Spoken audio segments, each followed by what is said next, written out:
Action is okay, man. But what is the business model? There is no business there. No business. Business వస్తుంది. ఎవరన్నా ఒక smart person వచ్చి ఇట్లా outlet చేద్దాం, ఇట్లా పెడదాం, డౌన్లోడ్ చేస్తే ఎంత వస్తుంది అంత వస్తుంది అనేది.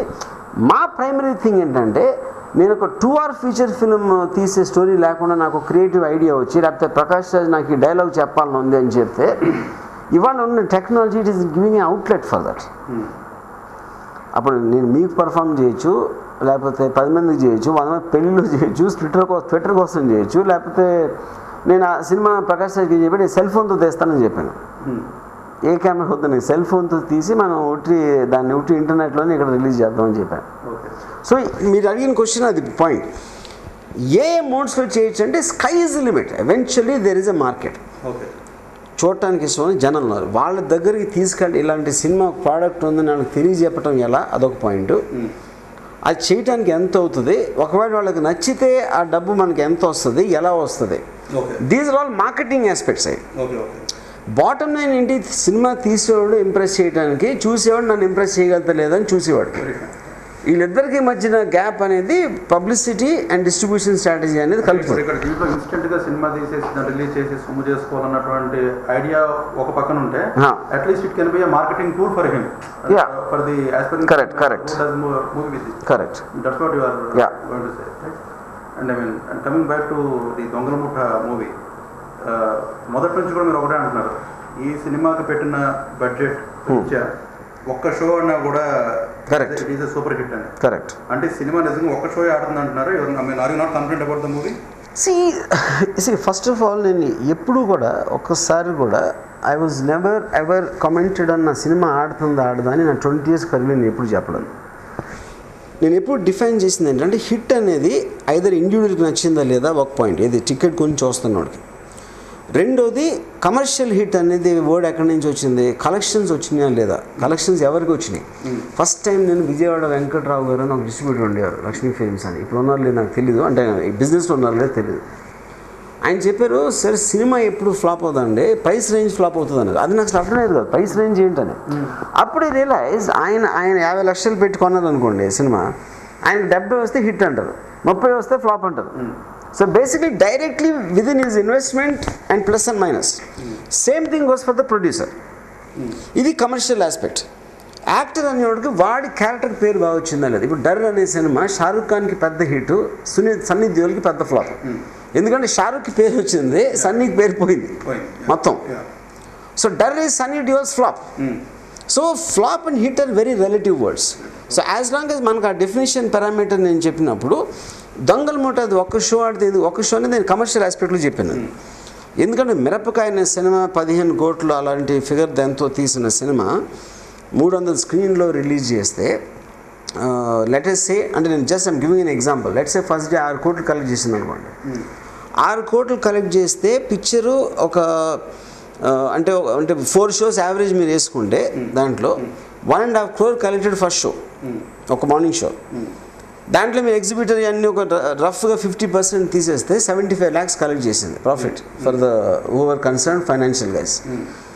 సో విచ్ మీన్స్ 10 lakhsలో నేను తీసుకుంటే ఫస్ట్ మార్నింగ్ షో మిరపకాయ అంత ఓపెనింగ్ వస్తే 7 times ప్రాఫిట్ చేస్తుంది. మిరపకాయలో సగం చేస్తే 30 times చేస్తుంది, 3 times చేస్తుంది. మిరపకాయలో 1/3 వస్తే 2 times చేస్తుంది. That is the parameter I give about ఒక షో. కానీ నాకు కావాలంటే I want all shows to run, that's a different matter. Telugu movie market potentiality తీసుకుంటే, ఒక మగధీర అనే movie collected almost 80 crore. And మేము ఒక ఫ్లాప్ మూవీ ఎంత లేదనుకున్నా it may collect around some 50 lakh అనుకున్నాం. సో 50 lakh నుంచి 80 crore is the range of a Telugu movie అని తీసుకుంటే, మీరు ఇక్కడ సినిమా తీసింది 6 లక్షలతోటి. కరెక్ట్. సో ఇలాగా మీరు ఆ మ్యూచువల్ ఆ ఫీలింగ్ తోటి, ఆ సోకాల్డ్ కమ్యూనిటీ ఫీలింగ్ మీరు ఏదో అంటున్నారో, ఆ ఫీలింగ్ తోటి కనుక సినిమా తీస్తే 6 లక్షలతో సినిమా తీసేయచ్చు అనుకుంటే, సో 50 లక్షలు ఫ్లాప్, 50 లక్షలు కలెక్షన్ వస్తుంది కాబట్టి. Correct. So there is no scope for the word flop in the. Absolutely, మీరు చాలా కరెక్ట్ పాయింట్ చెప్పారు. అది this is the most perfect way to actually sum up ఈ టెక్నాలజీని. ఫ్లాప్ అనే వర్డ్ని తుడిచిపెట్టేస్తుంది ఈ టెక్నాలజీ. ఫ్లాప్ అనేది ఉండదు అసలు. ఫ్లాప్ అనే వర్డ్ ఉండదు. That is got that capacity to do it. అది మీరు దాన్ని అడాప్ట్ చేయగలుగుతారా చేయాలని డిసైడ్ చేసుకుంటారా అనేది మీ కర్మ. అది మీరు లీప్ ఆఫ్ ఫెయిత్లో నాకు మగధీర్లా కావాలి, మగధీరలో తీయాలంటే నాకు అట్లీస్ట్ కనీసం 40-50 కోట్లు ఖర్చు పెట్టాలి, లేకపోతే ఇలాంటి మీ డెసిషన్స్ మీరు తీసుకుంటున్నారు.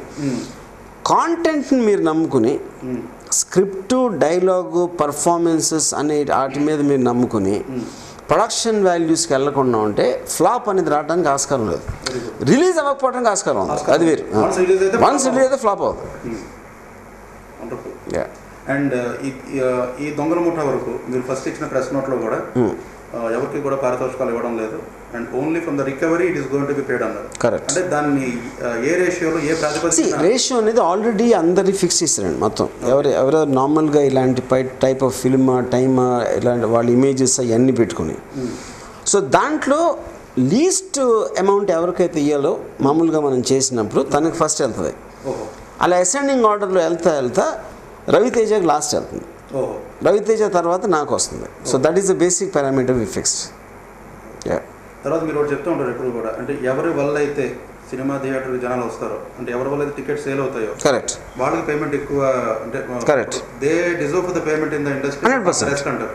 అంటే మీరు ఫ్రీగా చేయాలన్నా అలా అని కాదు, నేను డిజర్వ్ పేమెంట్ ద మోస్ట్ అంటే వాళ్ళని క్యాలిక్యులేట్ చేయొచ్చు.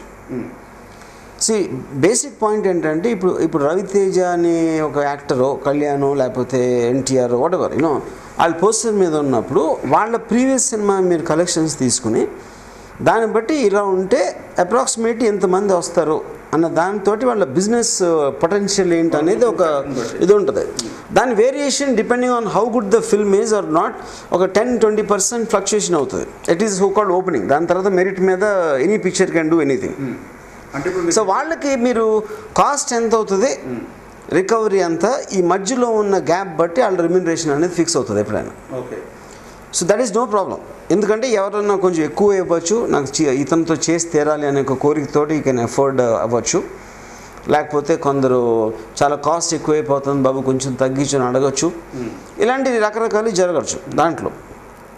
కానీ అలా థియేటర్లోకి లోపలికి రాగలిగి రప్పించేవాడు లేనప్పుడు వాళ్ళకి మీరు ఎంత ఇచ్చినా that will become a bigger burden on the budget. అంటే ఉదాహరణకి ఒక కెమెరామ్యాన్, ఒక పేరున్న కెమెరామ్యాన్ ఉన్నారు, లేకపోతే పేరున్న ఆర్ట్ డైరెక్టర్, ఒక పేరున్న వేరే టెక్నీషియన్. పేరున్న కెమెరామ్యాన్కి ఒక కొత్త కెమెరామ్యాన్కి ఏం మాత్రం డిఫరెన్స్ ఉండదు. ఏది ఎక్కడ అంటే మీకు ఇంటెన్షన్ ఉన్నప్పుడు అని పేరు చెప్పట్లేదు. ఒక ఫలానా కెమెరామెన్ ఎక్స్ ఉన్నాడు అనుకోండి, ఆయన ఏదో 5-6 సినిమాలు తీసాడు, లేకపోతే ఒక పెద్ద హీరోలతో తీసాడు, దాంతో ఆయన ఎక్స్ చార్జ్ చేస్తాడు. సినిమా కెమెరామ్యాన్ పేరు చూసి ఎవడు రాడు లోపలికి. సగటు ప్రేక్షకుడికి కెమెరా వరకు డిఫరెన్స్ తెలియదు. సో ఎక్స్ అంత బాగా చేసే కెమెరామ్యాన్లు 50 మంది ఉంటారు పని లేకుండా. కానీ వాడికి పేరు లేదు కాబట్టి తనకి ఇవ్వకుండా పేరు కెమెరామ్యాన్ పెట్టి ఆ అసోసియేటెడ్ అన్ని తెచ్చుకుని అదొక పెరుగుతుంది. Similarly with art director, similarly with another technician, similarly problem with the director also. ఎందుకంటే ఒక డైరెక్టర్ అని కూడా ఉన్నాడు, తాడికి ఎక్స్పీరియన్స్ ఉండాలని ఫిక్స్ అయిపోయారు. ఎక్స్పీరియన్స్ లేని చాలామంది చేస్తారు.